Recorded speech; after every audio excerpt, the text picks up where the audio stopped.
dengan kondisi yang ada di perpustakaan yang lain, yakni Perpustakaan Universitas Indonesia, yang mana pada kesempatan siang hari ini akan disampaikan oleh, nah ini Mbak Mutia Anggraini. Saya perkenalkan dulu Mbak Mutia kepada rekan-rekan semua. Mbak Mutia ini adalah lulusan dari S1 Universitas Indonesia. Jadi dia kembali lagi ke alma maternya untuk ikut terlibat dalam pengembangan perpustakaan di alma maternya. Nah, Mbak Mutia bergabung di Perpustakaan Universitas Indonesia mulai tahun 2014 dan pada satu unit kerja yang sama, hanya berganti-ganti posisi, beralih-alih posisi. Jadi Mbak Mutia mengawali karirnya sebagai pengelola aset dan fasilitas, kemudian pernah juga menjadi sekretaris kepala Perpustakaan Universitas Indonesia, pernah juga di posisi pengadaan barang dan jasa, dan mulai 2020 yang lalu, Mbak Mutia berada pada posisi sebagai Humas Perpustakaan Universitas. Nah, mungkin bagi beberapa orang teman yang setiap kali mengikuti kegiatan kita di FPPTI DKI juga sudah tidak asing melihat Mbak Mutia, pencapaian Mbak Mutia yang terakhir bersama dengan FPPTI DKI adalah sebagai juara 3 pustakawan berprestasi tingkat FPPTI DKI Jakarta pada tahun 2021 ini. Selanjutnya, beliau juga adalah sempat menjadi narasumber maupun moderator di beberapa kegiatan internal perpustakaan UI, kemudian juga memiliki berbagai karya tulis ilmiah. Nah, tanpa berpanjang kata lagi, mari kita bersama-sama Bapak Ibu mengetahui bagaimana yang terjadi dengan perpustakaan UI dalam konteks bertransformasi dari layanan perpustakaan menuju layanan menuju ke hybrid library services. Silakan, Mbak. Terima kasih banyak Ibu Evelyn, terima kasih Bapak Ibu FPPTI. Assalamualaikum warahmatullahi wabarakatuh. Selamat siang, selamat pagi menjelang siang. Sebelumnya saya ingin mengucapkan terima kasih atas kesempatan yang telah diberikan untuk saya mewakili Perpustakaan Universitas Indonesia berbagi kepada Bapak Ibu mengenai sejak 21 September 2021. Saya izin share screen terlebih dahulu.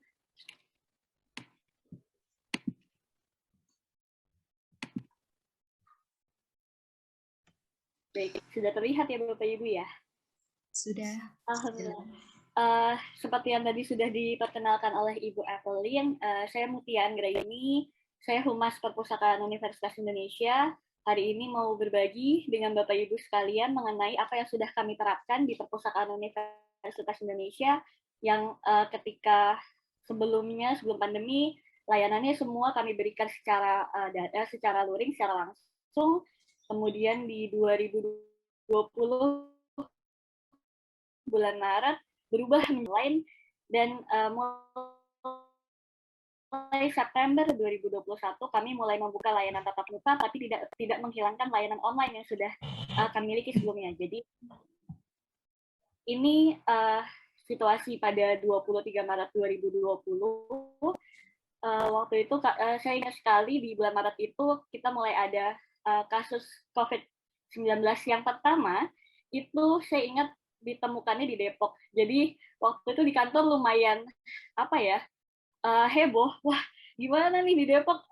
Pertamanya di Depok dan itu tidak jauh dari UI kalau nggak salah, dekat sekali. Jadi lumayan cepat kami mengambil keputusan untuk menutup layanan. Awalnya memendekkan jam layanan, kemudian mengubah semua layanan yang kami miliki menjadi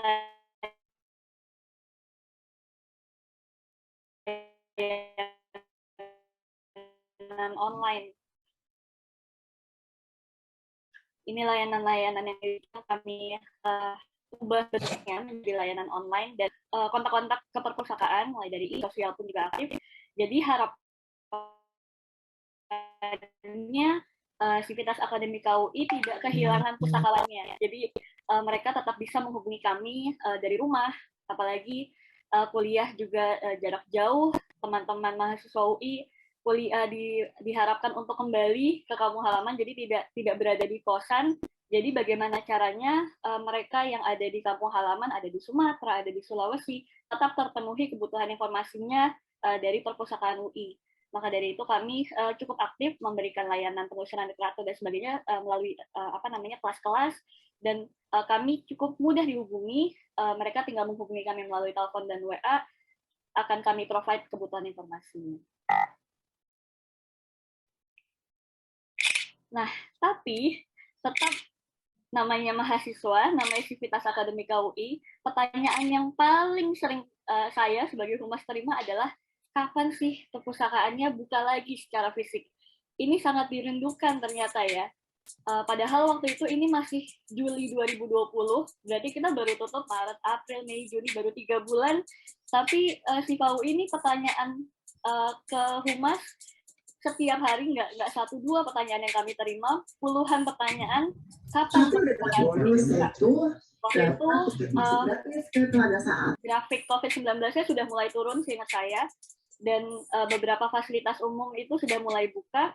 Maka dari itu ketika kami membuat video ini, bahwa ya grafiknya juga masih banyak yang terkena COVID-19, dan kami belum berani mengambil resiko untuk membuka layanan secara fisik. Maka dari itu teman-teman sabar-sabar dulu waktu itu, pesannya sabar-sabar dulu, kita sama-sama jaga prokes, sama-sama menjaga supaya kita tetap sehat dan bisa bertemu kembali di perpustakaan. Setelah video ini tayang pun tetap ada pertanyaan, bioskop aja udah buka, masa perpus yang lebih penting nggak buka-buka gitu kan? Emang perpustakaan UI nggak mau mempertimbangkan untuk membuka layanan dengan protokol kesehatan yang ketat, dengan cuci tangan, pakai masker, jaga jarak dan sebagainya? Ya, namun lagi-lagi perpustakaan itu kan satu lembaga yang terbuka. Kita berharap bahwa perpustakaan itu menjadi tempat bertemunya Sivitas Akademika dari berbagai disiplin ilmu. Mereka berdiskusi di perpustakaan. Dan kita khawatir kalau nantinya dengan kita membuka layanan secara langsung akan menjadi satu klaster baru di perpustakaan. Jadi kita belum berani mengambil resiko ini. Nah, di Januari sampai Mei 2021, kita melihat bahwa grafiknya sudah mulai turun, grafik COVID-19, dan seluruh staf perpustakaan UI sudah mendapatkan vaksin COVID dari RSUI di Maret 2021 untuk dosis pertama, dan di April untuk dosis kedua. Maka dari itu, perpustakaan merencanakan untuk membuka layanan pada 1 Juli 2021. Itu rencananya, Bapak Ibu. Jadi, kami berencana Juli nih bisa kali nih kita buka layanan secara fisik kembali. Tapi, ternyata, sebelum ternyata, kita mempersiapkan, kita mau membuka layanan di Juli 2021, kita bikin polling.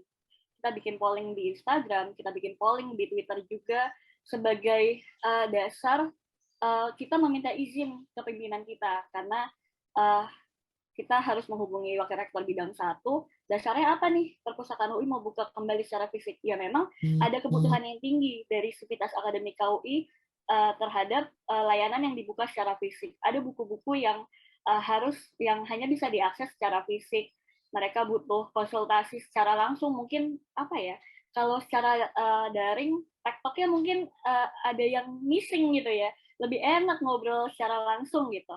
Maka dari itu kita membuat polling, dan ternyata 79% pengguna pemustaka perpustakaan UI, atau yang saat ini kami sebut dengan Liptizen, pengguna perpustakaan UI ini sangat membutuhkan perpustakaan secara langsung memberikan layanannya, dan layanan yang paling dirindukan adalah peminjaman buku tercetak. Tapi ternyata rencana kita di 1 Juli 2021 buka itu tidak bisa terrealisasi. Waktu itu ada COVID varian Delta masuk dan grafik COVID sangat tinggi, mengkhawatirkan sekali. Akhirnya yang kita sudah sempat sounding ke BEM UI juga kalau kita mau membuka layanan secara fisik, terpaksa kita undur. Jadi nanti dulu deh, kita tunggu situasinya aman kembali untuk kita membuka layanan. Dan alhamdulillahnya nggak terlalu lama. Ini mulai di September kita melihat grafiknya sudah mulai menurun kembali, mungkin dengan vaksin yang sudah mulai masif, kemudian sudah mulai memungkinkan untuk kita membuka layanan. Akhirnya Perpustakaan UI berencana untuk membuka layanan di 21 September 2021. Itu waktu itu saya ingat hari Selasa. Jadi kenapa hari Selasa? Supaya hari Senin kita benar-benar yakin memastikan bahwa semua persiapan itu sudah dilakukan dengan matang dan kita bisa menyambut kembali Sivitas Akademika UI datang ke Perpustakaan UI, pulang ke Perpustakaan UI nih, ke rumahnya sendiri. Kemudian kita menyusun regulasinya. Waktu itu kita belum memiliki QR Code Peduli Lindungi, maka dari itu kita membuat satu form untuk registrasi, yaitu gerbang perpus, s.id/gerbang perpus. Jadi nanti Sivitas Akademika UI, kami belum membuka layanan layanan untuk pengguna umum, jadi layanan tatap muka ini masih terbatas untuk Sivitas Akademika UI saja, dan untuk 100 orang per hari waktu itu. Jadi pengguna yang ingin datang ke Perpustakaan UI harus registrasi terlebih dahulu H-1 sebelum tanggal kunjungan. Nanti setelah registrasi, formnya kami buka jam 9 pagi, mereka akan mendapatkan tiket masuk atau tanda masuk yang nantinya ditunjukkan kepada petugas di pintu masuk bersama dengan kartu mahasiswa. Tentunya kita berharap semua pengguna yang akan datang ke Perpustakaan UI dalam kondisi sehat, tetap memenuhi protokol kesehatan, dan sudah mendapatkan vaksin COVID-19. Seperti itu. Nah, ini sistem yang kami buat untuk menerima kunjungan pemustaka ke Perpustakaan UI. Jadi, sistemnya menggunakan Google Form seperti biasa. Google Form-nya ini diisi H-1 sebelum kunjungan dan dibuka setiap jam 9 pagi. Tepat jam 9 pagi, karena jam 9:01 belum dibuka, pasti ada komplain. Saya nungguin dari jam 9, kok belum dibuka-buka Google Form-nya, seperti itu. Jadi, jam 9 pagi dibuka, untuk 100 orang saja, dan jika sudah 100 orang, maka formnya otomatis tertutup. Di form ini juga ada screening COVID-19, dan pengguna dimohon untuk mengunggah sertifikat vaksinnya, dan setelah isi form, nanti pustakawan akan mengirimkan tiket masuk yang ditunjukkan esok harinya bersama dengan kartu mahasiswa ke petugas yang ada di pintu masuk. Kita menggunakan sistem ini sembari kita mengurus QR Code Peduli Lindungi yang saat ini sudah kami berlakukan. Nah, selain itu kami juga menyiapkan berbagai publikasi dan signage. Publikasi ini kami siapkan untuk yang di media sosial juga. Kami membuat publikasi penuh 3x3 di Instagram, kemudian ada poster-poster ukuran A3 yang kami tempel di pintu masuk misalnya, ada di toilet untuk yang langkah mencuci tangan, kemudian ada banner-banner, standing banner yang kami pasang di pintu masuk dan di layanan-layanan, supaya teman-teman mahasiswa ini mengetahui bahwa walaupun layanan Perpustakaan UI ini sudah buka secara tatap muka, layanan daringnya ini nggak tutup. Jadi layanan tatap muka ini silakan dimanfaatkan untuk mengakses layanan yang tidak bisa tergantikan dengan layanan layanan online gitu. Jadi layanan aktivasi keanggotaan, bebas pustaka, kemudian penelusuran literatur itu kita tidak membuka untuk layanan tatap mukanya. Jadi semuanya tetap disubmit di form-form yang sudah kami sediakan. Tapi untuk plagiarism, jika ada yang mau dikonsultasikan itu bisa di-provide. Jadi Mas Wawi bisa datang ke pustakawan kami di lantai 3. Kemudian tentunya ada signage untuk jaga jarak yang kami tempel di lantai. Kemudian ada juga untuk jaga jarak yang kami tempel di akrilik pelayanan supaya Mas Wawi walaupun sudah ada akriliknya, tapi ya tetap jangan terlalu dekat. Dan yang waktu itu saya tekankan adalah di akrilik itu kan ada lubang seperti di bawah itu ya untuk kita menyerahkan buku.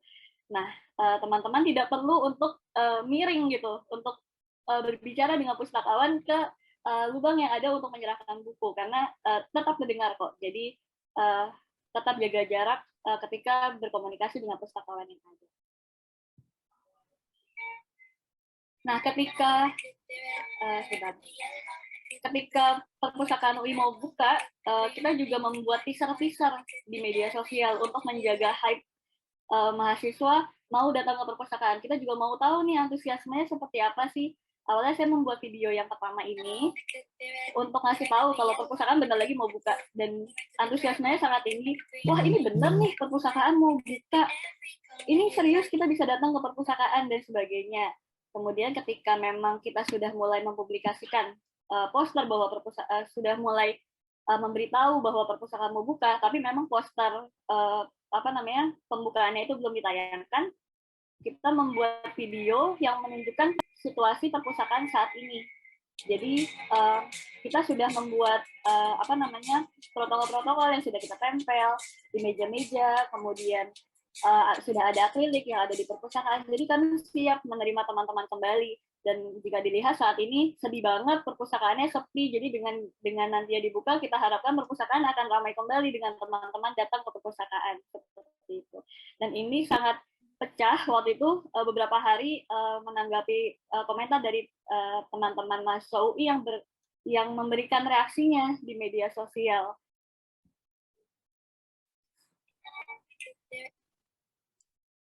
Kemudian untuk mensosialisasikan informasi mengenai perpustakaan UI akan dibuka kembali ini, kami juga membuat Instagram Live. Di Instagram Live ini kami bekerja sama dengan BEM UI supaya informasi ini diterima oleh mahasiswa UI lebih luas lagi. Misalnya mungkin ada mahasiswa yang tidak follow media sosial perpustakaan, tapi follow media sosialnya BEM UI, atau ya namanya BEM UI kan sebagai perwakilan dari mahasiswa, maka dari itu kami bekerja sama dengan BEM UI untuk mensosialisasikan peraturan dan cara berkunjung ke perpustakaan UI lebih luas lagi. Di Instagram Live ini itu kami juga mengadakan library tour secara virtual. Jadi kita keliling perpustakaan UI, kemudian kita tunjukkan bahwa perpustakaan UI sudah siap dengan protokol yang ada, sudah ada akriliknya, sudah ada signage-nya dan sebagainya. Jadi teman-teman nggak usah khawatir kalau misalnya mau berkunjung ke perpustakaan UI, insya Allah aman, tapi pastikan bahwa teman-teman juga dalam kondisi sehat dan sudah mendapatkan vaksin COVID-19, karena kita tidak hanya menjaga diri sendiri, kita menjaga pustakawan yang bekerja di perpustakaan UI setiap hari, dan juga kita menjaga keluarga yang di rumah. Jadi jangan sampai ketika teman-teman datang ke perpustakaan UI, teman-teman khawatirnya membawa virus dan menularkan ke keluarga yang di rumah. Gitu. Jadi kita sama-sama menjaga. Kita juga menyiapkan protokol yang ini juga lumayan banyak dikhawatirkan oleh mahasiswa UI. Jadi kalau misalnya bukunya itu baru dikembalikan, kita mau minjam lagi, nanti kalau misalnya virusnya ada di buku bagaimana? Itu lumayan banyak pertanyaannya ketika Instagram Live. Jadi kita sudah menyiapkan protokol yang mungkin juga dilakukan di perpustakaan lain, bahwa pustakawannya kami sediakan akrilik, kemudian sudah dilengkapi dengan masker dan sarung tangan. Jadi ketika menerima paket atau menerima buku dari mahasiswa itu diterima dengan sarung tangan, jadi tidak tangan terbuka saja. Kemudian kami juga menyediakan hand sanitizer, dan ketika buku sudah diproses oleh pustakawan, buku tersebut dimasukkan ke kotak UV selama 1 jam. Jadi nanti disterilisasi terlebih dahulu, dan nanti setelah dimasukkan ke kotak UV akan diisolasi kembali di satu ruangan selama 7 hari. Jadi memang tidak langsung bisa diakses oleh pengguna lain.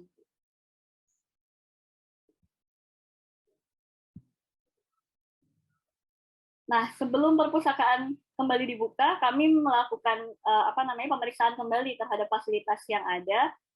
Semua meja diskusi ini sudah diberikan tanda jaga jarak, jadi dibuat selang zigzag seperti itu supaya tidak langsung berhadapan-hadapan. Kemudian meja baca, meja belajar yang biasanya satu kotak ini diisi 2 orang, ini saat ini hanya diisi 1 orang, dan kami lihat ini juga sangat memenuhi protokol karena kotak-kotak ya, jadi tidak berhadapan langsung dengan pustaka lain.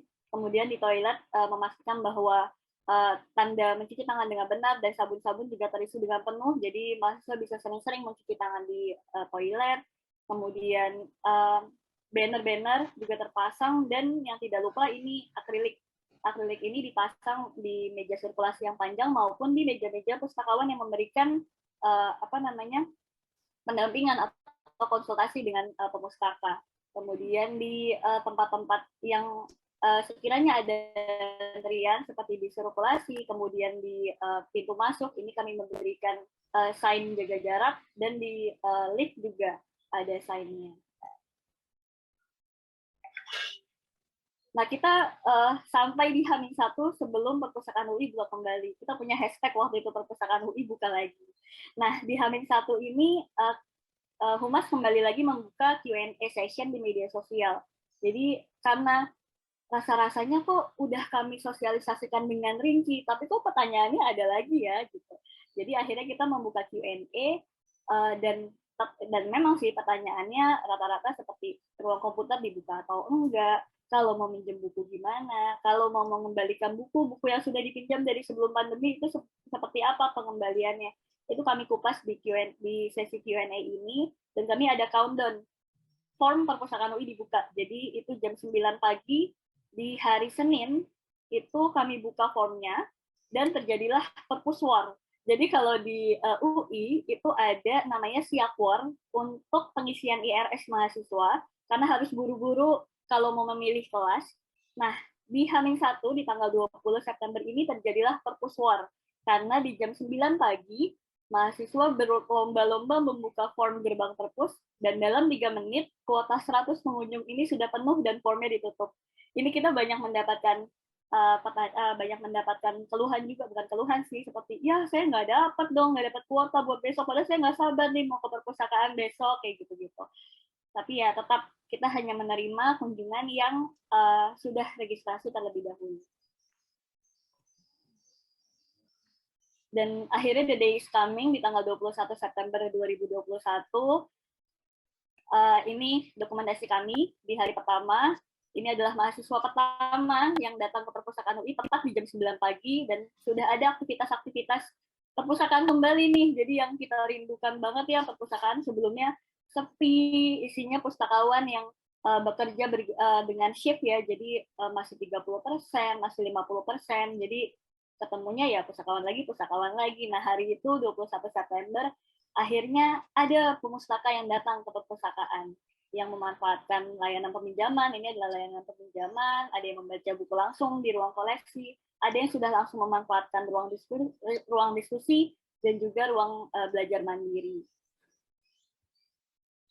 Lantas setelah perpustakaan buka, kita juga melakukan evaluasi bahwa ternyata dari 100 orang yang kami berikan kuota, jadi kuota 100 orang yang dibuka setiap hari di H-1, hanya 70% yang benar-benar datang ke perpustakaan UI. Jadi tidak semuanya full 100% 100 orang itu datang. Jadi kami melihat, kok ya nggak rame-rame amat juga ya 100 orang nih tersebar di 4 lantai, dan yang kita khawatirkan jangan-jangan kalau misalnya kita buka perpustakaan UI akan terjadi penumpukan nih, semuanya ada di ruang diskusi misalnya, atau semuanya ada di ruang koleksi. Tapi ternyata enggak, ada penyebaran. Jadi tidak menumpuk di satu lantai atau di satu layanan, semua tersebar di 4 lantai di semua ruang yang ada di perpustakaan. Dan layanan yang paling banyak dimanfaatkan ini adalah ruang belajar mandiri, ruang diskusi terbuka, dan peminjaman koleksi buku teks, terutama untuk teman-teman yang dari sejarah, arkeologi, kemudian sastra, yang memang buku-bukunya buku-buku lampau yang mereka gunakan. Dan juga ruang koleksi Uiana. Jadi ada memang skripsi, tesis, dan disertasi yang belum ada file digitalnya, itu mereka butuh untuk akses koleksi tercetaknya. Dan kita benar-benar harus mengurus QR Code Peduli Lindungi waktu itu, supaya kita bisa menerima sivitas akademika lebih banyak lagi, dan formnya itu tidak digunakan. Jadi ketika QR Code-nya ini sudah ada, kita tidak lagi menggunakan form gerbang perpus yang tadi. Nah, kendalanya apa saja? Kendala yang pertama ini mungkin ini yang menjadi penyebab hanya 70% pengguna yang sudah registrasi ini, hanya 70% yang datang ke perpustakaan. Jadi ada beberapa mahasiswa yang menghubungi melalui WhatsApp bahwa tiketnya tidak masuk. Jadi mereka bisa mengisi form, tapi tidak kunjung mendapat tiket masuk. Padahal ketika saya cek, pustakawan sudah mengirimkan tiket masuk tersebut. Nah, ini akhirnya kita harus menyediakan satu komputer di pintu masuk untuk melakukan pengecekan. Benar nggak sih mahasiswa ini sudah melakukan registrasi? Seperti itu. Kemudian yang tadi, karena formnya ini kita buka tepat waktu di jam 9, jika formnya ini terlambat 1 menit saja, akan ada komplain dari pemustaka. Jadi waktu itu pernah kita terlambat 3 menit misalnya, itu langsung komplainnya sangat tinggi. Ini udah dibuka belum sih? Apa ternyata formnya udah tutup gitu? Kok belum buka-buka formnya? Tapi yang uniknya juga, ada juga mahasiswa yang, saya nungguin dari jam 12 malam pergantian hari. Kok saya belum ini sih formnya belum dibuka gitu. Ya kan formnya memang dibuka jam 9 pagi. Jadi teman-teman nggak usah begadang-begadang untuk menunggu formnya dibuka gitu. Nah, kendala selanjutnya, ada pemustaka yang sedikit jahil. Jadi karena tiket masuknya itu dalam bentuk PDF, ada pemustaka yang sudah pernah berkunjung, sudah pernah mendapatkan tiket masuk, dan tiket masuk itu ketika dia mau berkunjung lagi, dia tidak mengisi form. Jadi tiket masuknya itu diedit sama mereka tanggalnya. Tanggal berkunjungnya itu diganti menjadi tanggal yang dia akan datang. Maka dari itu yang akhirnya kita menyediakan komputer di pintu masuk untuk mengecek benar nggak mahasiswa ini itu sudah registrasi. Nanti kami scan NPM-nya, scan kartu mahasiswanya, kita lihat benar sudah registrasi H-1. Kendala lainnya, karena kita meminta mahasiswa untuk mengunggah sertifikat vaksin, ada pemustaka yang belum bisa mendapatkan vaksin COVID-19 karena alasan kesehatan. Jadi itu banyak pertanyaan, saya memang dari dokter belum bisa vaksin, gimana ya? Akhirnya kita memperbolehkan untuk mengunggah surat keterangan dokter yang menyatakan bahwa memang belum bisa mendapat vaksin COVID-19. Itu boleh diunggah di form gerbang perpus. Selain nggak boleh vaksin, ada juga yang sudah boleh vaksin, sudah bisa dapat vaksin, tapi mereka nggak mau mengunggah sertifikat vaksinnya di Google Form, di form gerbang perpus ini. Dengan alasan yang nanti kalau misalnya data saya disalahgunakan gimana? Emang pustakawan ini bisa menjamin bahwa tidak ada kebocoran data dan sebagainya. Iya, kami memastikan sih sebenarnya, karena form ini tidak dipegang oleh banyak orang, hanya beberapa orang yang memegang. Kami bisa memastikan bahwa data tersebut tidak bocor, tapi jika memang khawatir, ya sertifikat vaksinnya boleh agak di-blur, misalnya di nomornya dan sebagainya, itu boleh dilakukan. Kemudian karena perpustakaan UI ini masih membuka layanan terbatas, jadi hanya untuk sivitas akademika UI, ternyata ada juga pengguna non-UI yang mengisi formnya. Jadi ya coba-coba aja deh, siapa tahu bisa, siapa tahu pustakawannya lagi meleng kali ya gitu. Diisilah itu form gerbang perpus oleh pengguna non-UI, terus dapat tiket masuk, mungkin NPM-nya mirip dengan NPM UI gitu ya. Mereka dapat tiket masuk dan besoknya mereka datang benar ke perpustakaan. Tapi kan kita harus menunjukkan KTM, jadi mereka tetap tidak bisa masuk ke perpustakaan UI. Jadi kayak sayang, dia datang ke perpustakaan UI udah jauh-jauh ke Depok, tapi tidak bisa benar-benar masuk ke perpustakaan. Nah, 2 kendala terakhir ini adalah kendala untuk mahasiswa yang meminjam buku perpustakaan sebelum pandemi COVID-19. Jadi, waktu kita mengumumkan perpustakaan buka, bagaimana untuk teman-teman yang ada di luar kota, masih di kampung halaman, mereka belum bisa ke Depok untuk mengembalikan buku. Ya kami memberikan opsi bukunya boleh dikirimkan menggunakan jasa ekspedisi, dikirim aja, kami tetap terima kok, kayak gitu.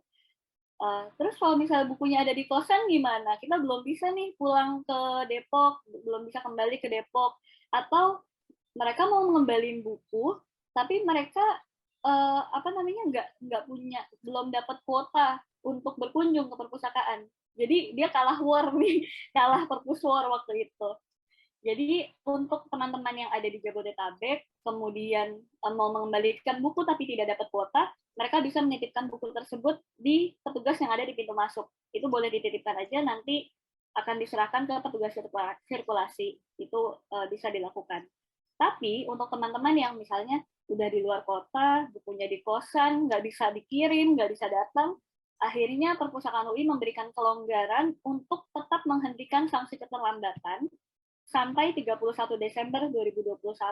Jadi mahasiswa memiliki kelonggaran untuk mengembalikan buku sampai 31 Desember dan tidak dikenakan sanksi keterlambatan.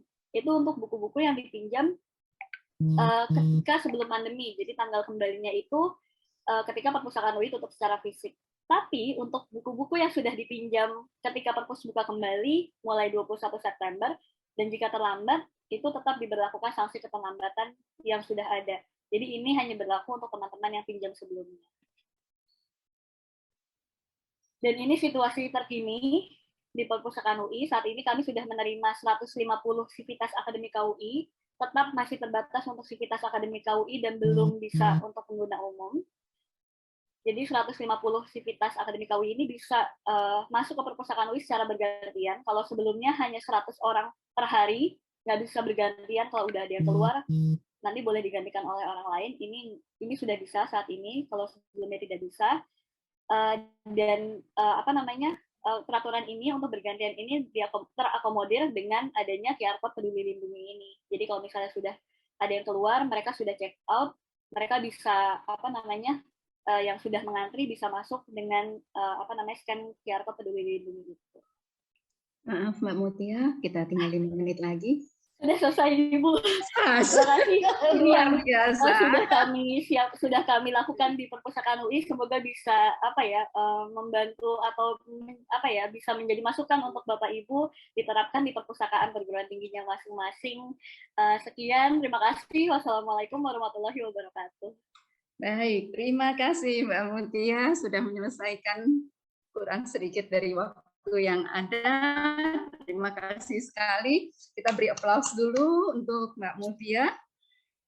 Jadi Bapak, Ibu, dan rekan-rekan semua, kita sudah menyimak bersama berbagi pengalaman dari rekan-rekan di perpustakaan LKC Binus University maupun di UI tentang bagaimana Bapak Ibu ini mengelola, menyiasati situasi lingkungan eksternal yang berkembang, memadukannya dengan kondisi kapasitas, kapabilitas yang ada di internal serta dengan segenap sumber daya yang ada untuk bisa menjawab kebutuhan dari para pemustaka terkait dengan semua perubahan yang terjadi, bagaimana ini perpustakaan harus mentransformasi layanan-layanannya, pelayanan mana yang harus tetap bertahan secara on-site, layanan mana yang bisa dan harus beralih ke layanan daring. Nah, ini semua tadi kita sudah mendapatkan pencerahan begitu ya dari pengalaman-pengalaman yang dialami oleh teman-teman dan dilakukan oleh teman-teman di LKC Binus maupun di UI.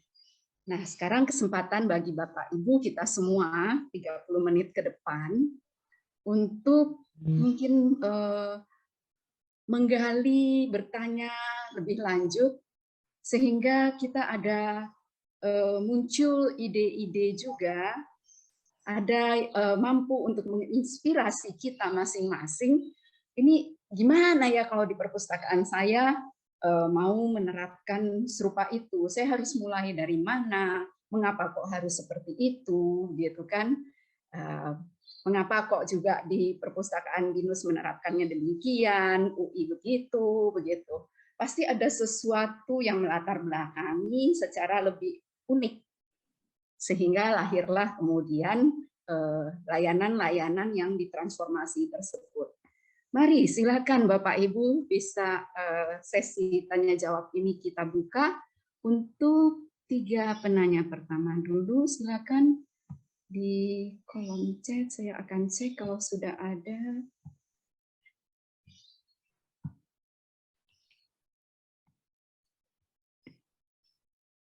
Sudah ada ya di kolom chat.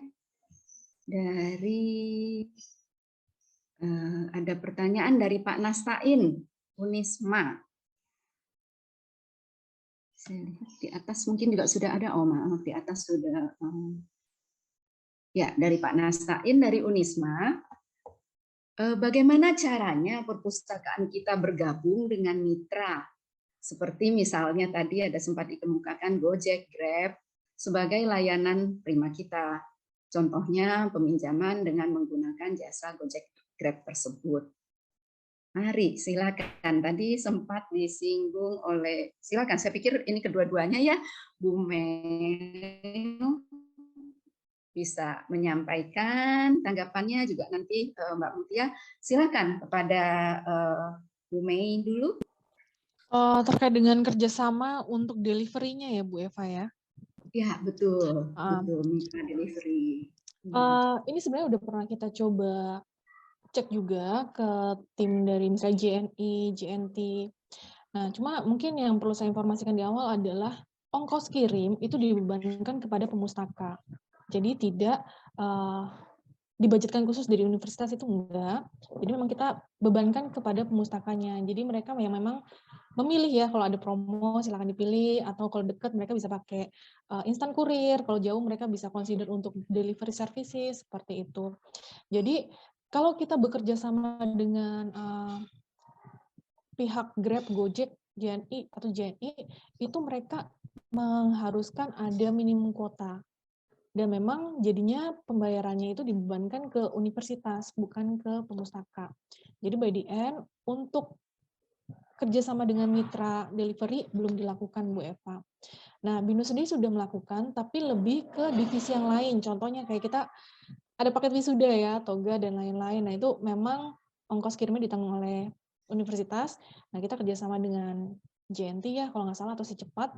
Nah, itu bisa kita integrasikan ke sistem, jadi si mahasiswa juga tahu nih, paketnya udah dikirim belum, paketnya udah sampai mana, seperti itu. Tapi kalau untuk buku, memang belum. Karena memang tadi ya, kebijakan pembayarannya sih, Bu Eva. Karena kalau pembayarannya di universitas, pasti kita akan langsung kerjasama, juga mempermudah kita untuk melakukan pelacakan. Seperti itu. Baik, terima Semoga kasih. menjawabnya.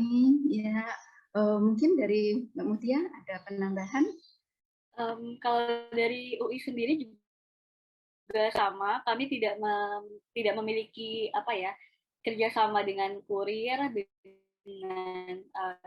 dengan ekspedisi. Jadi kalau mahasiswa mau mengembalikan buku, dikirimkan ke perpustakaan UI, mereka yang mengirimkan sendiri. Jadi bisa menggunakan ekspedisi apapun, boleh menggunakan Gojek atau Grab dan sebagainya, itu silakan, dan sama juga ditanggung biayanya oleh mahasiswa itu sendiri. Dan perpustakaan UI juga tidak memiliki layanan untuk pengiriman buku. Jadi selama perpustakaan tutup, kami tidak membuka peminjaman untuk dikirimkan ke mahasiswa ke rumahnya masing-masing. Itu tidak kami lakukan. Jadi kami memang tidak memiliki kerjasama dengan ekspedisi apapun. Baik, terima kasih. Jadi demikian Pak Nastain berkenaan dengan kerjasama dengan mitra ekspedisi atau delivery begitu. Memang teman-teman di LKC BINUS tidak melakukan kerjasamanya, tetapi memberikan layanan tersebut, di mana layanan tidak dilakukan oleh karena pembiayaan tadi dibebankan kepada yang bersangkutan, pemustakanya dibentuk satu kerjasama begitu dengan mitra delivery. Lalu untuk UI sendiri pada prinsipnya tidak melakukan layanan untuk pengiriman bahan pustaka yang dipinjam ke alamat masing-masing pemustaka. Nah, demikian Pak Nastain, semoga jelas. Lalu sudah ada lagi pertanyaan yang masuk. Kita tidak bisa buka langsung untuk ini kita yang ada langsung direspon saja. Ini ditujukan kepada Ibu Mutia.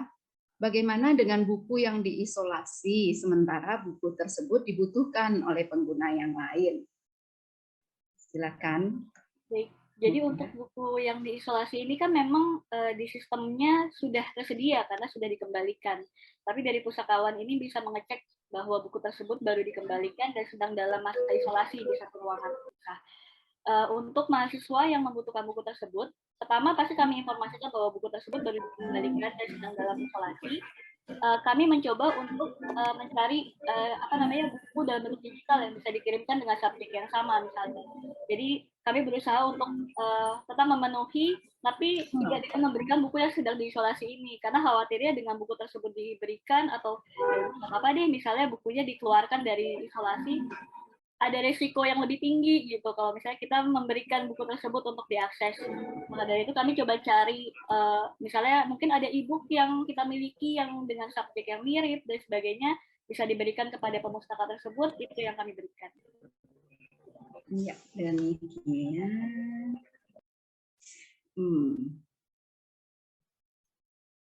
Selanjutnya ya Pak Muhammad Yusuf, sudah jelas ya Bapak ya. Kemudian ada pertanyaan dari Bapak Prio UMB kepada Ibu Mei.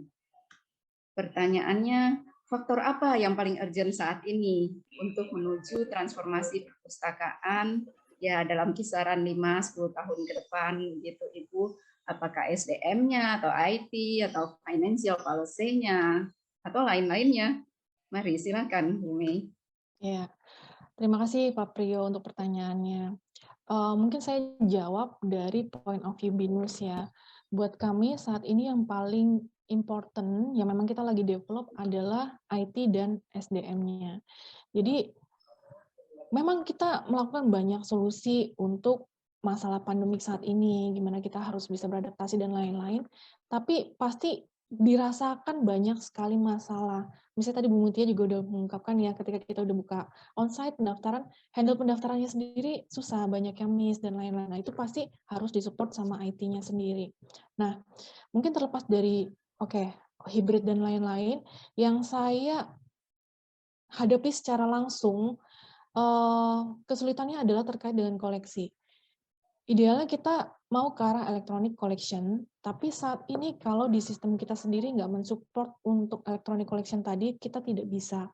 Ya, jadi salah satunya seperti LTI ya, LTI adalah salah satu teknologi yang bisa kita gunakan untuk integrasi dengan platform dari publisher dan lain-lain. Kalau kita belum terapkan, bukunya sudah ada dengan harga yang lebih murah, dengan akses yang unlimited, kita tidak bisa adopsi. Contohnya seperti itu. Jadi menurut saya yang paling penting adalah dari infrastruktur IT-nya, dan kalau infrastruktur udah jadi, otomatis harus disupport dari SDM-nya juga.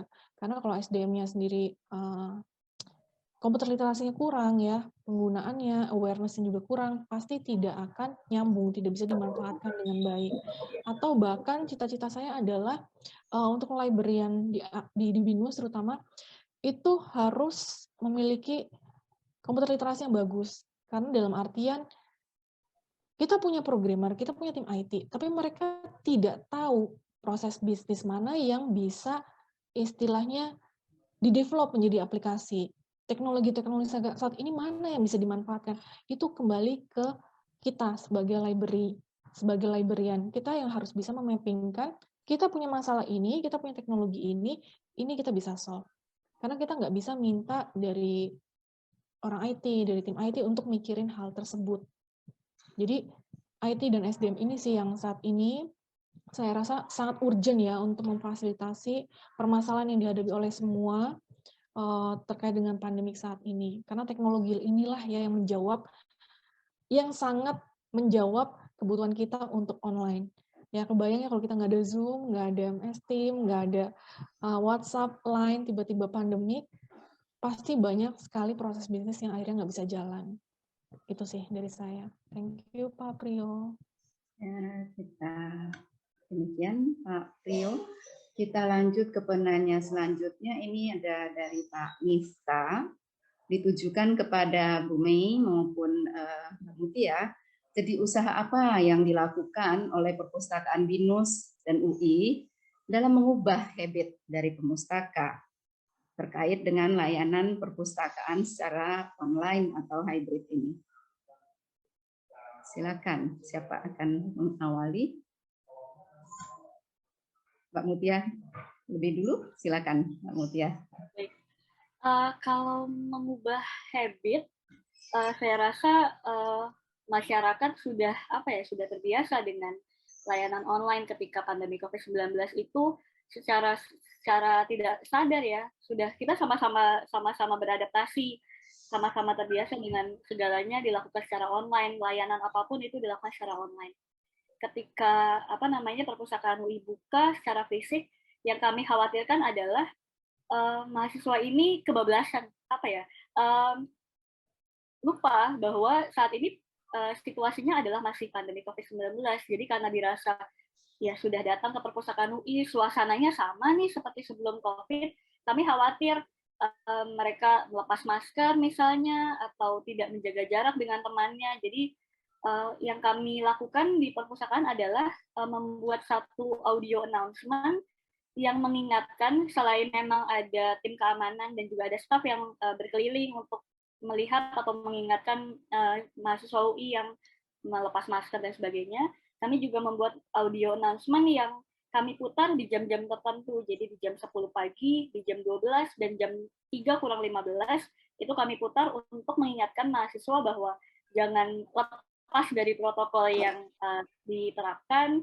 Kemudian walaupun perpustakaan sudah buka secara fisik, teman-teman juga tetap bisa mengakses layanan online. Jadi layanan tidak jadi, wah kalau misalnya nggak datang, nggak bisa mengakses layanan nih, nggak bisa mengakses layanan perpustakaan. Itu tidak. Jadi teman-teman walaupun di rumah, walaupun tidak dapat kuota, teman-teman bisa mengakses layanan dan koleksi perpustakaan UI secara online. Seperti itu mungkin. Bu Mei, silakan Bu Mei. Setuju dengan Bu Mutia. Sebenarnya kalau kita lihat dari karakteristik generasi mahasiswa sekarang, itu kan milenial yang Gen Z, mereka justru memang lebih comfort dengan online gitu. Bahkan kayak kasus khusus kita telepon, mereka enggan untuk angkat karena mereka lebih prefer dengan chatting. Yaitu beberapa karakteristik dari generasi mahasiswa sekarang ya. Jadi mungkin challenge-nya bukan agar pemustaka terbiasa dengan layanan online, tapi bagaimana challenge di kitanya dari library supaya kita bisa menyediakan layanan onsite dalam bentuk online layanan online sebaik onsite. Jangan sampai pemustaka punya pemikiran kalau datang langsung beres, kalau online lama. Nah, justru sebaliknya. Kalau online cepat, nggak ada waktu transport ya, ke commute ke perpustakaan, tapi real time langsung. Nah, itu sih challenge-nya. Dan ini ya tadi yang saya bilang ya, kalau tidak disupport dengan IT, dengan jumlah librarian yang ideal di perpustakaan, itu susah. Ya, seperti WhatsApp aja ya tadi Bu Mutia, Instagram, WhatsApp, itu pasti kewalahan deh untuk handle sekian banyak mahasiswa. Nah, harapannya ya kita harus punya satu platform khusus untuk komunikasi dengan si pemustaka, tidak menggunakan aplikasi ketiga. Jadi, memastikan bahwa tidak ada message yang tidak terbalas, tidak terfollow up, seperti itu. Dan memastikan bahwa mereka terfollow up dengan baik lah, service level agreement-nya dapat seperti itu. Itu challenge-nya ya, di kita sebenarnya, bukan di pemustaka kalau menurut saya. Tapi kalau yang mungkin di pemustaka, yang di luar kita, itu tadi sih yang menjadi concern utama saya, printed ya, buku printednya itu mau nggak mau harus diakses di perpustakaan. Jadi waktu lockdown saya mengambil satu kebijakan yang saya ragu-ragu ngambil, jadi saya share di sini saja. Kita kan punya buku tenden yang hanya bisa dibaca di perpustakaan. Nah, saat itu kondisi adalah lockdown, perpustakaan sendiri nggak bisa diakses oleh mahasiswa, sedangkan banyak koleksi tenden yang dibutuhkan. Akhirnya setelah diskusi dengan pimpinan juga, kita menerapkan satu kebijakan tenden boleh di-delivery juga. Seperti itu. Jadi kita ya balik lagi, kita beli buku, kita beli koleksi-koleksi buat digunakan. Buat apa? Dipajang doang karena kondisi pandemi. Jadi ada beberapa kebijakan yang memang kita ambil. Seperti itu. Mungkin Bu Eva, kalau boleh izin saya mau tanya nih ke Bu Mutia nih ya. Bu Mutia nggak ada peminjaman secara delivery ya Bu? Berarti selama lockdown itu memang koleksi printed dari Maret 20 sampai, Maret 20 sampai September 21, printednya tidak ada utilisasinya ya Bu? Ya ada. Jadi kami memang memaksimalkan online database yang kami langgan waktu itu. Jadi ini menjadi menjadi dasar juga untuk kami meminta ke pimpinan berkoordinasi supaya kita bisa lebih banyak melanggan online database saat itu. Jadi Ya, jangan sampai dengan adanya pandemi, ya walaupun tetap ada pemotongan anggaran, ada keterbatasan anggaran dan sebagainya, anggaran untuk online database ini tetap harus diadakan, karena ya apa yang bisa diakses oleh Sivitas Akademika UI kalau bukan online database tersebut. Ya, betul. Tapi pastinya akan bertahap ya, Bu Tia ya. Kita tidak bisa langsung convert dari yang kita punya printed lalu tersedia semuanya elektronik. Nah, itu challenge-nya sih. Betul, betul. Oke, thank you, Bu. Terima kasih. Kita masuk ke pertanyaan berikutnya. Ini pertanyaan dari Ibu Maisaroh Harahap. Nah, agaknya pertanyaan ini lanjutan dari pertanyaan dari penanya sebelumnya terkait dengan isolasi buku. Sekiranya perpustakaan tidak memiliki alat untuk isolasi buku, apa yang sebaiknya dilakukan? Silakan, Mbak Mutia. Baik. Sebenarnya untuk isolasinya sendiri tidak memerlukan alat yang bagaimana gitu. Jadi memang hanya dibiarkan saja di satu ruangan dan tidak diakses oleh siapapun. Jadi seperti diisolasikan saja begitu. Kalau kita sempat cari tahu sebelumnya bahwa virus COVID-19 itu bisa bertahan di kertas itu selama 3 hari. Jadi amannya mungkin 3 hari atau 4 hari itu sudah boleh diakses gitu ya, tapi untuk amannya kalau dari kami itu 7 hari. Jadi kalau misalnya memang tidak ada kotak UV misalnya, ya setelah paket itu diterima oleh pustakawan dengan menggunakan protokol yang ada dengan sarung tangan, kemudian atau mungkin paketnya disemprot, paketnya jangan bukunya ya Bapak Ibu, jadi paketnya yang kita semprot, karena lagi-lagi kita serba bingung juga kalau misalnya bukunya mau kita desinfektan, ya bukunya rusak juga gitu kan. Jadi cara yang bisa kita terapkan di perpustakaan adalah dengan mengisolate buku tersebut. Kita diamkan di satu ruangan, sebelum buku tersebut kita shelving kerak. Dijamin aja. Mungkin di ruang yang juga kondisi temperaturnya dipertahankan agak hangat begitu. Betul. Ya.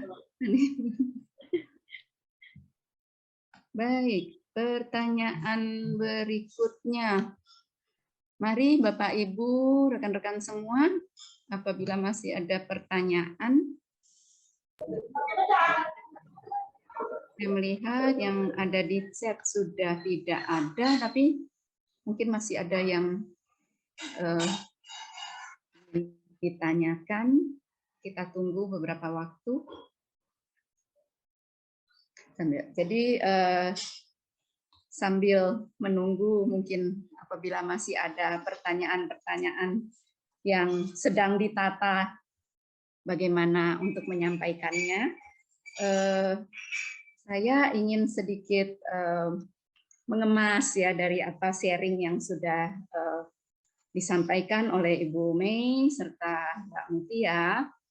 Jadi dalam kita bertransformasi, katakan mentransformasi layanan-layanan perpustakaan kita ini, tentu saja diawali dengan adanya kebutuhan dari pemustaka kita. Nah, Bapak Ibu, mengapa pemustaka kita ini membutuhkan adanya layanan yang ditransformasikan? Tentunya ini dipengaruhi oleh berbagai perkembangan yang ada secara di environment para pemustaka kita ini dan kita sendiri sebagai institusi yang akan melayaninya. Jadi tadi kalau kita lihat Bu Mei sudah menyampaikan beberapa katalis nih ya yang menyebabkan timbulnya semua transformasi layanan yang dilakukan oleh LKC di BINUS University ini. Salah satunya pemicu yang paling utama ya ini ya, yang menyebabkan kita harus bertransformasi secara cepat itu adalah terjadinya pandemi COVID-19. Nah, menjadi pertanyaan nih tadi dari Mbak Mutia sempat kemukakan transformasi ini cepat gitu ya. Cepat. Mengapa kok harus cepat gitu? Itu tentu menjadi satu pertanyaan mendasar dan utama. Kok harus cepat sih? Saya masih mikir-mikir dulu nih. Ini masih akan tetap seperti ini kondisinya sehingga transformasinya itu memang akan katakan ya relatif akan bertahan agak panjang, agak lama begitu, atau ya memang ini harus segera gitu. Kalau nggak segera, apakah berarti dengan tidak terlayaninya kebutuhan pemustaka kita, itu berarti mereka akan meninggalkan kita atau bagaimana? Lalu kalau harus cepat ini, ya sumber daya saya ini mampu enggak ya untuk menjawab tantangan kan sebetulnya ini, untuk menjawab semua tantangan yang dibutuhkan oleh para user kita. Itu. Lalu karena namanya juga transformasi ya, transformasi ini tentu tidak meniadakan seluruhnya dari apa yang sudah ada. Kita hanya mengubah bentuk transform, mengubah bentuk layanannya seperti tadi sempat Bu Mei katakan, buku dulunya kan cetak ya. Lalu sekarang kita menjadi versi elektronik bukunya. Layanan dulu manual sekali, masih ada kartu buku, kantong buku, cari informasi pakai kartu-kartu katalog. Itu udah nggak ada lagi. Bukan katalognya yang udah nggak ada. Katalognya tetap ada, hanya bentuknya aja yang sudah berubah begitu. Kemudian sekarang nih kita sudah dalam sedikit dunia perpustakaan kita itu sebetulnya sudah mengadopsi perkembangan teknologi yang ada. Tetapi dengan terjadinya pandemi COVID-19 ini kemudian ini harus diapakan lagi nih.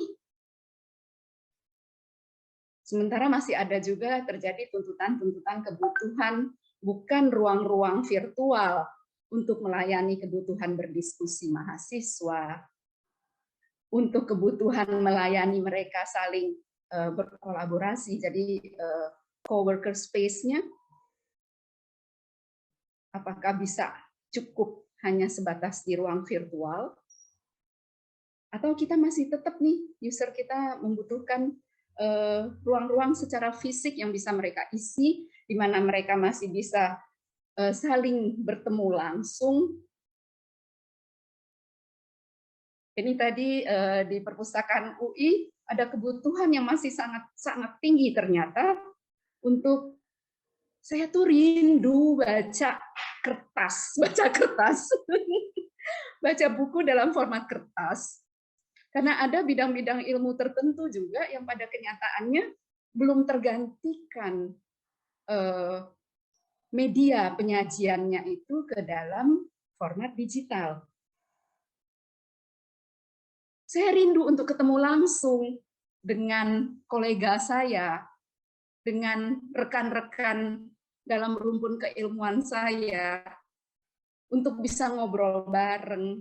Ngopi bareng belum boleh mungkin ya, karena harus buka masker. Seperti itu. Nah, ini betul-betul sharing yang tadi disampaikan oleh Bu Mei, Bu Mutia, begitu ya, agaknya memberikan satu inspirasi, insight yang lebih terbuka dari berbagai sisi untuk kita bagaimana nih perpustakaan kita akan renungkan, gumuli kembali lingkungan kerja kita masing-masing, lingkungan pelayanan kita masing-masing. Ini akan kita jawab seperti apa tantangan, tuntutan, kebutuhan pemustaka kita yang berkembang dalam katakan praktis 2 tahun ini. Itu sudah mengubah segalanya ya dengan adanya pandemi COVID-19 dalam layanan perpustakaan kita. Nah, ini sedikit sambil menunggu. Ada lagi nih pertanyaan di kolom chat kita. Sudah masuk pertanyaan berikutnya. Nah ini. Dari Pak Dasim.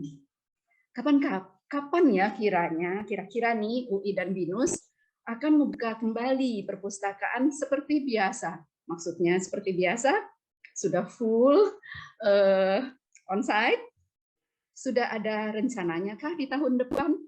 Lalu apa yang harus disiapkan ya? Mari silakan Mbak Mutia. Baik, kalau membuka kembali seperti biasa, rasa-rasanya dengan adanya layanan online ini akan seperti ini ya. Maksudnya walaupun sudah tidak ada pandemi, mudah-mudahan dalam waktu dekat ya kita akan tetap menerapkan layanan online yang sudah ada gitu. Jadi nggak akan menghilangkan layanan yang sudah kita terapkan sebelumnya, karena kita rasakan bahwa dengan adanya layanan online ini kita tidak ada antrian di perpustakaan, layanan lebih cepat, kemudian pengiriman dokumennya juga lebih mudah dikirimkan melalui email dan sebagainya. Jadi kalau kembali seperti dulu sebelum pandemi COVID-19 yang mahasiswa harus mengantri di perpustakaan, itu teratasi pada akhirnya dengan layanan online yang sudah dilakukan. Tapi mungkin kalau di perpustakaan UI sendiri, pertanyaannya itu lebih ke kapan perpustakaan UI ini kembali terbuka untuk pengguna umum. Jadi sebagai perpustakaan perguruan tinggi, kita punya sebagai perguruan tinggi kita punya satu tugas untuk mengabdi kepada masyarakat gitu kan. Seperti sebelumnya perpustakaan UI terbuka untuk pengguna umum, mereka bisa mengakses koleksi dan layanan perpustakaan UI secara langsung. Tapi karena saat ini kita masih memberikan layanan tatap muka terbatas, pengguna umum belum terlayani dengan layanan tersebut, belum bisa datang ke perpustakaan UI. Kalau ditanya kapan, karena ini juga pertanyaan yang paling sering ditanyakan tiap harinya, jujur kami juga belum bisa menjawab pertanyaan tersebut. Apakah tahun depan, ataukah bulan apa, itu kami belum bisa menjawab pertanyaan tersebut. Kami masih melihat perkembangan situasi dari penyebaran COVID ini kembali lagi.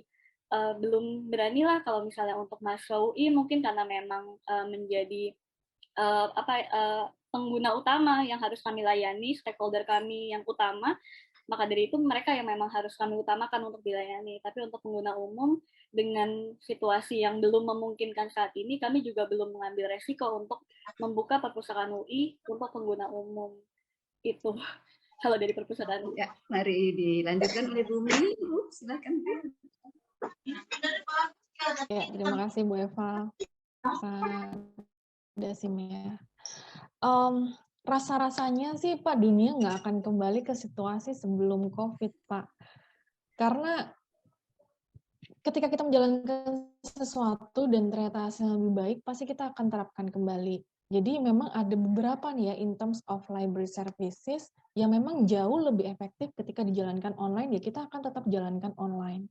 Ya, makanya tadi saya di slide saya berikan contoh nih, seperti pengecekan plagiarisme, itu kan pasti sesuatu yang mereka udah punya dokumen yang mau dicek, dan nggak harus datang, nggak mungkin bawa-bawa flash disk lagi gitu, atau send by email, kita bisa lakukan online.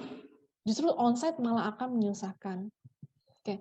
Atau sebaliknya, beberapa bisa paralel, karena mungkin ketika bertemu langsung diskusi akan jauh lebih enak, atau ada juga reference yang bisa online, both bisa. Tapi beberapa seperti fisik ya, terutama fasilitas fisik, printed book, itu memang harus diakses secara onsite. Ya mungkin kalau contoh di luar library, kita sudah punya marketplace sekarang, banyak toko-toko yang tutup ya, seperti Matahari tutup, kita nggak akan berubah jadi belanja lagi di mall, karena mungkin pribadi Bapak Ibu juga udah merasakan itu lebih nyaman, ya lebih mudah pencariannya, komparasi harga, pencarian model, waktunya lebih fleksibel, ya dan menurut saya sih lebih murah ya, ujung-ujungnya lebih murah, lebih fleksibel, dan itu suatu benefit yang didapatkan dan nggak akan balik ke sebelumnya. Seperti itu sih Pak, transform.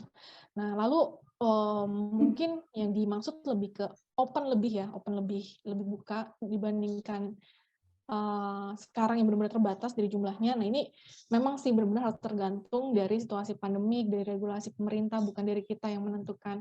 Karena kalau Bapak perhatikan, yang saya presentasikan dengan Bu Mutia itu mirip ya kurang lebih ya. Kita on-site, terus kita online di periode yang sama, lalu September kita baru buka hybrid, ya itu karena memang regulasi dari pemerintah. Jadi kita akan mengikuti itu, Pak. Tapi yang bisa dipastikan adalah kita pasti akan tetap jalan hybrid. Cuma nanti kita lihat porsinya ke arah mana. Seperti itu. Baik, terima kasih Mbak Mutia dan Bu Mei. Satu pertanyaan terakhir dari Pak Miftah lagi, Ibu Mei dan Bu Mutia, bagaimana mengatasi kebutuhan untuk dosen yang agak gaptek dengan teknologi? Karena user kita bukan hanya mahasiswa yang relatif sudah familiar dengan layanan online. Terima kasih. Mari saya silakan, jawab lebih dahulu ya Bu Eva. Rasanya untuk dosen akan bisa mengikuti juga, karena untuk saat ini pun dosen dipaksa, ya terpaksa harus mengajar secara online dan mau tidak mau mereka mempelajari. Tapi mungkin memang waktu pembelajarannya akan beda. Untuk mahasiswa kita tidak perlu training penggunaan Zoom, penggunaan MS Teams, mereka bisa somehow klik-klik tahu gunanya. Bahkan saya beberapa features belajar dari mahasiswa karena Zoom itu keep update ya. Saya belajar di awal tapi nggak tahu update-nya mahasiswa saya yang kasih update. That's okay. Tapi saya yakin dosen bisa mengikuti karena itu memang udah suatu tuntutan. Proses pembelajaran sendiri tidak hanya library ya. Proses pembelajaran perkuliahan itu sudah harus istilahnya melek teknologi. Tapi pasti akan dibekali dari pihak perpustakaan, pihak perguruan tinggi untuk training secara khusus. Saya kebetulan juga dosen, jadi memang ada training khusus. Dosen-dosen milenial yang sudah bisa pun diwajibkan untuk ikut, Bu.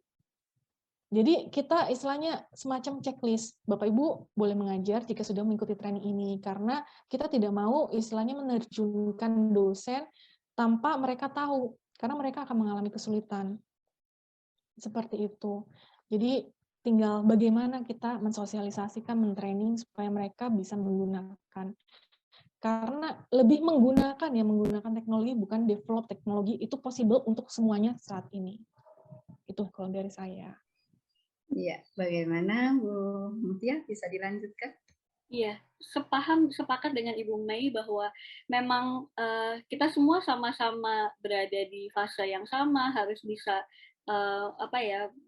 melakukan semua secara daring ini, semua harus bisa melakukan itu. Dan kalau di UI sendiri memang ada beberapa dosen yang lebih senior, ya ketika saya lihat beliau mengajar ya mereka tetap bisa memberikan kuliah secara daring dan sebagainya, mungkin dibantu dengan anaknya mungkin, atau dibantu dengan rekan yang lebih muda itu, tapi tetap tidak menjadi satu kendala yang yang menjadi kendala besar untuk para dosen.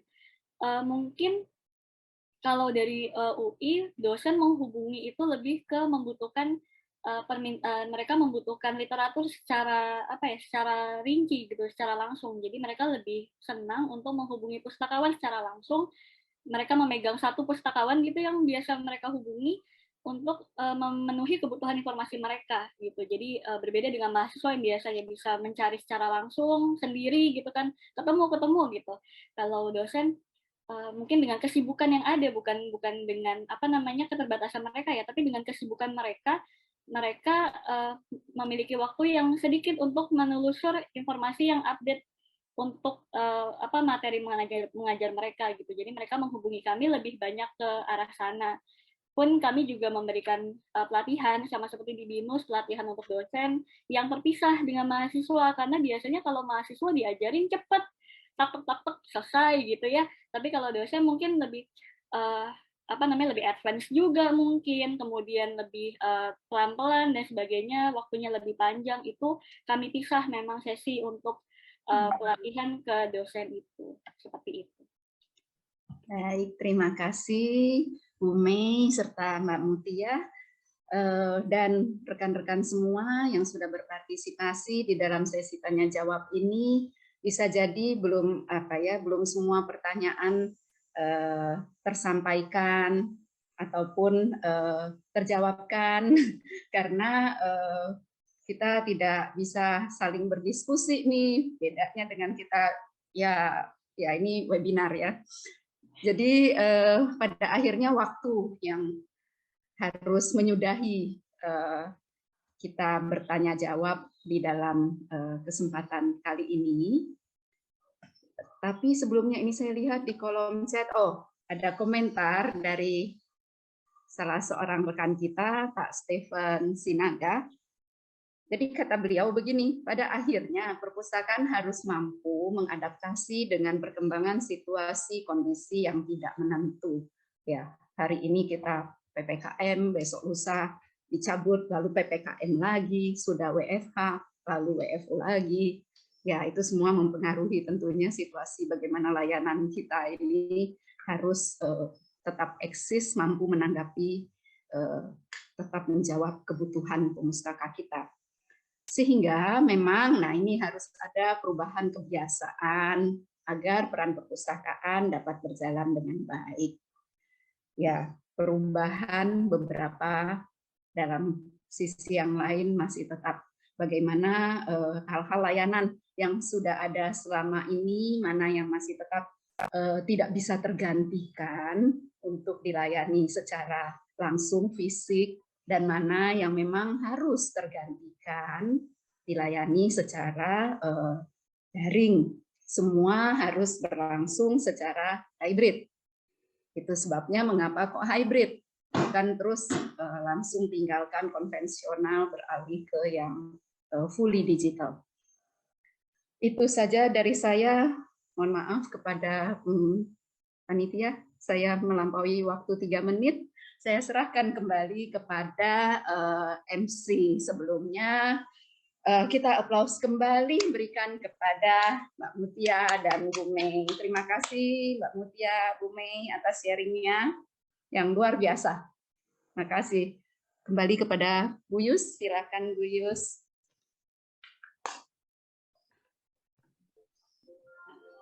Mohon maaf Bu, ada gangguan sedikit di luar. Baik, terima kasih kepada narasumber kita, Ibu Meliana dan Ibu Mutrea Anggraini yang telah memberikan pencerahan paling tidak ya, semoga bisa memberikan inspirasi bagi pustakawan-pustakawan lainnya di institusi yang lain. Semoga apa yang Ibu sampaikan bisa diambil yang mana yang cocok untuk diterapkan di institusi kita masing-masing. Terima kasih juga kepada Bu Evalin yang sudah memandu acara webinar ini untuk kemudian kita bisa bersama-sama mengambil apapun yang baik dalam kegiatan ini. Baik, untuk acara selanjutnya ada titipan informasi dari rekan saya, Ibu Astrid Krisyafi, mengenai konsorsium GIL. Bagi para anggota yang masih ingin bergabung dalam konsorsium GIL, konsorsium e-jurnal, masih bisa dibuka kesempatan hingga akhir tahun 2021. Jadi masih terbuka kesempatan ya bagi Bapak Ibu yang ingin bergabung kembali dalam konsorsium e-jurnal.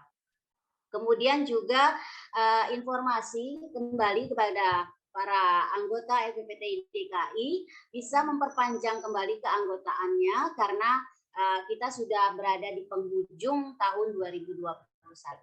Jadi Bapak Ibu nanti bisa mengirimkan ataupun mengisi kembali form registrasi keanggotaan melalui email LPPTI DKI Jakarta ataupun email keanggotaan. Demikian informasi yang bisa saya sampaikan. Semoga Bapak Ibu anggota dari LPPTI DKI bisa segera memperpanjang keanggotaannya. Baik, untuk acara selanjutnya sebelum acara kita tutup, Bapak Ibu diperkenankan untuk bisa mengisi survei yang sudah di share di chat room. Jadi mohon diisi surveinya lebih dahulu ya Bapak Ibu. Untuk selanjutnya adalah sesi foto bersama yang nanti akan dipandu oleh Mas Fikri. Pada Mas Fikri dipersilahkan.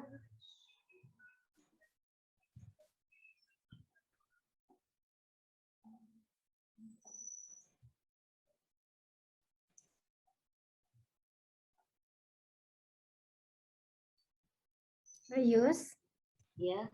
mana Mas Fikrinya? Kita spotlight dulu yang pembicara ya. Aku add spotlight dulu. Oh iya. Gak apa-apa, nanti aku yang fotoin deh. Bu Erna.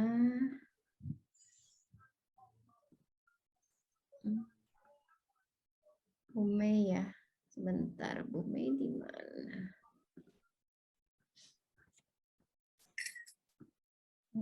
Sama Bu Evelyn ya.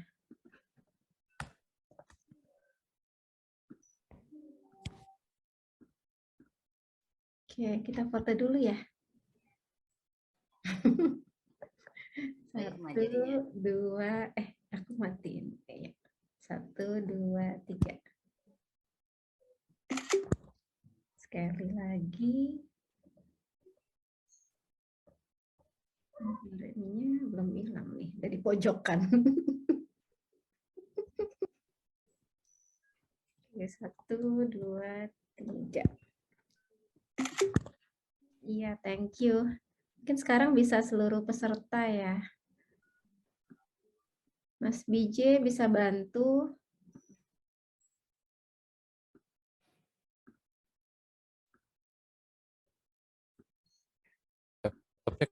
Nggak bisa, Bu, saya, Bu.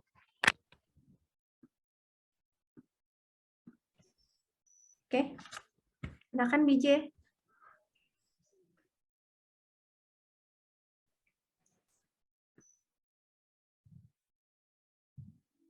Mohon maaf, Bu, dari saya belum bisa, Bu. Oh, bisa. Ya. Aku aja ngambil nih. Ya deh. Iya, mohon maaf, Bu. Ya, Bapak Ibu, screen 1 ya. 1, 2, 3. Oke. Screen 2, siap-siap. Bapak Ibu nggak tahu juga ya dari screen berapa. 1, 2, 3. Sekarang yang terakhir. 1, 2, 3. Oke, udah Mbak Yu, silakan. Baik, terima kasih Bu Irma. Baik, saya akan mengambil inti dari sharing hari ini bahwa dalam menciptakan layanan hybrid, maka pustakawan dituntut untuk kreatif dan inovatif dalam menciptakan layanan-layanan yang ada. Tentunya harus ditunjang dengan kemampuan teknologi informasi yang mumpuni dan juga SDM yang tersedia baik secara kualitas maupun kuantitasnya. Kemudian juga layanan tersebut hendaknya juga disesuaikan dengan kebutuhan dari perpustakaan masing-masing yang disesuaikan juga dengan kondisi yang ada pada saat ini. Baik Bapak Ibu, kita akhiri, selesai sudah seluruh rangkaian acara webinar kali ini. Semoga kebersamaan ini bisa terus berlanjut walaupun saat ini kita sudah berada di penghujung tahun dan ini merupakan rangkaian terakhir atau penutup dari rangkaian kegiatan EPPTI DKI Jakarta. Semoga di lain kesempatan kita bisa bertemu kembali dalam acara ataupun kegiatan-kegiatan yang diselenggarakan oleh EPPTI DKI Jakarta guna menambah ilmu pengetahuan bagi pustakawan khususnya. Baik Bapak Ibu, sebelum saya akhiri acara ini, mungkin saya akan sedikit memberikan pantun seperti biasanya. Pergi ke pasar membeli benih, jangan lupa membeli kentang. Kami tutup kegiatan webinar tahun ini, sampai jumpa pada kegiatan di tahun mendatang. Wabillahi taufik wal hidayah. Wassalamualaikum warahmatullahi wabarakatuh. Salam sehat selalu Bapak Ibu. Salam warahmatullahi wabarakatuh. Salam sehat. Terima kasih. Terima kasih. Terima kasih Bu Mutia. Terima kasih. Makasih. Terima kasih semuanya. Saya izin live. Selamat Terima kasih. siang. Izin pamit.